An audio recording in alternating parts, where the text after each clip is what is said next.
Hi అందరికీ, welcome to Keerthi all in dogs. ఈరోజు దోసకాయ పచ్చడి ఎలా చేయాలో చూద్దాం రండి. ముందుగా స్టవ్ వెలిగించి స్టవ్ మీద గిన్నె పెట్టి ఇలా పల్లీలు వేయించుకుని పక్కన పెట్టుకున్నాను. అదే స్టవ్ మీద అదే గిన్నె పెట్టి ఇలా నేను పచ్చిమిర్చిని వేయించుకుని అందులో కొంచెం ఉప్పు, కొంచెం జీలకర్ర యాడ్ చేసుకుని పక్కన పెట్టుకున్నాను. అదే స్టవ్ మీద గిన్నె పెట్టి ఇలా టమాటా ముక్కల్ని కట్ చేసుకుని దాంట్లో కొంచెం చింతపండు వేసుకుని ఇలా టమాటా ముక్కల్ని ఉడికించుకుంటున్నాను.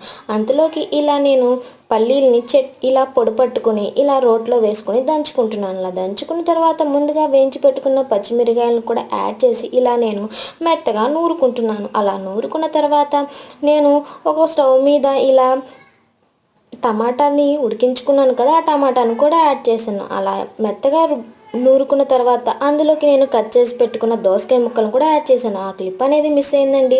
అలా యాడ్ చేసుకున్న తర్వాత ఎక్కువగా నూరకూడదండి. అలా నూరకుండా ఇలా 2 వెల్లుల్లి గబ్బాలు కూడా యాడ్ చేయండి. అలా యాడ్ చేసి ఒక ప్లేట్లోకి తీసుకుని ఇప్పుడు ఆ పచ్చడిని తిరుమాత పెట్టుకోవాలి కాబట్టి ఇలా ఒక స్టవ్ మీద కళాయి పెట్టి అందులోకి కొంచెం నూనె యాడ్ చేసి అలాగే ఎండుమిర్చిని కూడా వేసి కొంచెం వేగిన తర్వాత అందులోకి పోపు దినుసులు కూడా యాడ్ చేసి అలాగే కొంచెం వేగిన తర్వాత అందులోకి దంచి పెట్టుకున్న వెల్లుల్లి, పసుపు అలాగే కరివేపాకుని యాడ్ చేసి ఇలా 2 మినిట్స్ ఉడికించుకోవాలి. అందులోకి సన్నగా తరిగి పెట్టుకున్న ఆనియన్ని యాడ్ చేసుకుంటే పచ్చడి టేస్ట్ అనేది చాలా బాగుంటుందండి.